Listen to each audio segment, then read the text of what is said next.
Les grands auteurs en management de l'innovation et de la créativité, un ouvrage dirigé par Thierry Burger-Hemchem, Caroline Hussler et Patrick Cohen-Dett aux éditions EMS, Management et Société. Thierry Burger-Hemchem, bonjour. Bonjour. Professeur à l'Université de Strasbourg, membre du BETA. Et vous m'avez confié off record, 2 ans de boulot, 600 mails. C'est ça. Pour réussir à obtenir 31 chapitres et jongler entre une cinquantaine de contributeurs. Une cinquantaine de contributeurs qui traitent d'une trentaine, enfin un peu plus, 31 de mémoire. Alors 31 chapitres, mais en fait 35 grands auteurs, puisque certains auteurs sont indissociables. Ils fonctionnent par couple. On pense notamment à Bernathy Utterbach. Bien sûr. Et donc, les grands auteurs, les fameux grands auteurs. Vous proposez 3 temps dans cet ouvrage. Il y a les racines, il y a l'approche managériale, et puis il y a les communautés et la dimension communauté. Qu'est-ce qu'on peut retenir de manière synthétique de ces 3 temps? D'une manière synthétique, ce qu'on retient, c'est que le management d'innovation, c'est une affaire collective. Collective au sein des entreprises, c'est toujours un travail d'équipe, voire de communauté au sein des entreprises et au-delà des frontières de l'entreprise, ce qui justifie cette troisième partie. Et puis au-delà de ça même, c'est une affaire de société.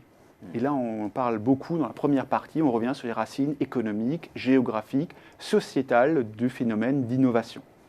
Et donc on voit que l'entrepreneur d'aujourd'hui doit être capable de jongler entre des contraintes à l'intérieur de son entreprise, mais également liées à l'environnement. Alors on retrouve des auteurs célébrissimes comme James March, mais aussi des Christensen, non moins célèbres aujourd'hui. Voilà, donc 31 auteurs. Et on en ressort quand même, ouvrage passionnant, on en ressort avec cette idée que, attention, dans nos débats de société actuels, on a parfois l'impression que c'est le marché partout, la concurrence partout, des startups qui font de la disruption. Là, on se rend compte que c'est beaucoup plus complexe que ça.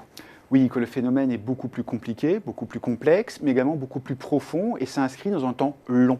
Vous n'êtes pas innovateur du jour au lendemain.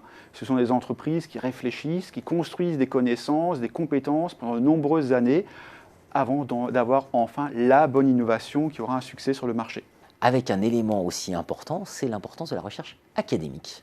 Absolument. On s'est rendu compte dans cet ouvrage que certes, les entreprises faisaient l'innovation et ce n'était pas à nous de leur apprendre à faire de l'innovation. Mais par contre, même les plus grands groupes tâtonnent en matière d'innovation. Elles le font et quelquefois elles s'interrogent sur pourquoi ça fonctionne, pourquoi ça ne fonctionne pas.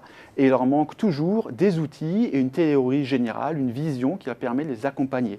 Et là, on voit que le chercheur a encore beaucoup de choses à faire et à apporter dans ce domaine.